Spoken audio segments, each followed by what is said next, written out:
welcome. This is Terry Products Podcast. Once again, bring to you all helpful hints and tips about life. We are not counselors or licensed professionals, and we're not giving advice. The topic for today is gratitude. I have learned that it is a very powerful thing and should be practiced every day of your life. It has made such a difference in my life. Also, living in a grateful state will make you a different person. Because you are not worried about what you don't have, you appreciate what you do have. Today, I would like to give you some definitions that I found during researching that are written by some PhDs. The 28th of February 2017 by Tiffany Sauger-Malachi, PhD. Scientifically reviewed by Christina R. Wilson, PhD. Gratitude is an emotion similar to appreciation. The American Psychological Association more specifically defines this phenomenon as a sense of happiness and thankfulness in response to a fortunate happenstance or tangible gift. Gratitude is both a state and a trait. Better explained, one can experience gratitude for someone or something at a certain moment in time, and someone experience gratitude more long-term as a positive character trait. According to Dr. Robert Emmons, the feeling of gratitude involves two stages. First comes the acknowledgement of goodness in one's life. In a state of gratitude, we say yes to life. We affirm that, all in all, life is good and has elements that make it worth living. The acknowledgement that we have received something gratifies us, both by its presence and by the effort the giver put into choosing it. Second, gratitude is recognizing that sources of this goodness lie outside the self. One can be grateful to our Creator, other people, animals, and the world, but not to oneself. At this stage, we recognize the goodness in our lives and who to thank for it. The two stages of gratitude comprise the recognition of the goodness in our lives and then how this goodness came to us. Through this process, we recognize the fortune of everything that improves our lives and ourselves. Further, gratitude can be considered either a dispositional trait or a state of being. As a trait, an individual practices gratitude as part of their daily life, and it is considered a character strength. It is important to remember that gratitude is a strength that can be enhanced with awareness and practice. When a person experiences the emotion from someone expressing gratitude for them, it is referred to as a state.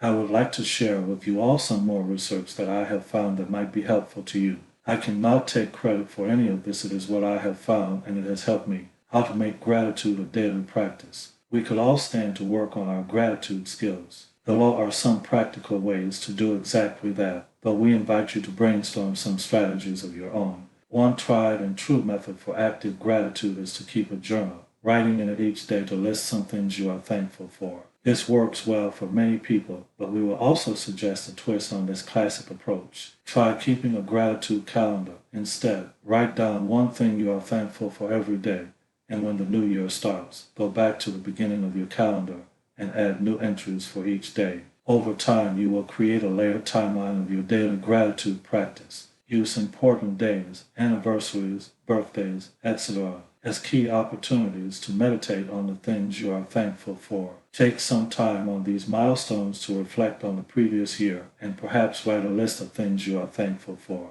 Also, try writing out predictions for the good things that will come in the next year. You are probably familiar with the practice of saying grace at mealtimes. A different approach to this, and one that is perfectly welcoming even to the non-religious, is to go around the table and offer something you are thankful for at each meal. Get your family members and your friends, whoever you share the table with, involved in this process. Use difficulties and hardships as opportunities for gratitude. Instead of beating yourself up over mistakes you have made, encourage yourself to think instead about lessons you have learned, or about those blessings in disguise that you might experience through troubled times. Look for opportunities to say thank you to actual people in your life, and they don't necessarily have to be people you know well. Say thank you to the people who serve you, the people who often blend into the background of your day. Offer thanks to your Uber driver, to the barista who makes your coffee, to the people who hold doors open for you. Anyone and everyone you have the opportunity to thank,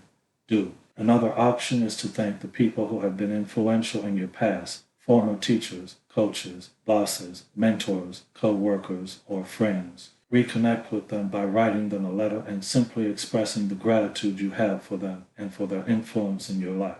I hope that you all can get some value out of this information. I'd like to introduce this product, Descript Software. This software has made it possible for me to become a podcaster. I've always wanted to be one, but was afraid that I wouldn't be able to learn the editing and all types of different things that it takes to be a podcaster. This product makes it easy. It's affordable and it's free to sign up. It's very easy. It has all the tutorials you need to do whatever you need. It has voice overdub and can do art. You can do anything you want, and it still sounds like a professional. I'd like to share some helpful hints to those who are living the everyday life on the grind, a normal 9 to 5 or 8 to 5, whatever it is you do. We would like to bring to the people that are dealing with the adversity of how they get through a normal day to keep lights, gas, phone, and rent, or mortgage paid, which we consider as life. 101. These things are everyday people responsibilities, myself, and you have to maintain. These are lessons within themselves to pass on to kids, grandkids, and young people in the world. This was not taught in school, to be becoming and responsible adults. These things have to be done for them to be paid. The only way is to work every day or find a way to be an entrepreneur. Whatever it is that you choose to do, these things must still be paid. Life 101 doesn't take a college degree, just plain common sense.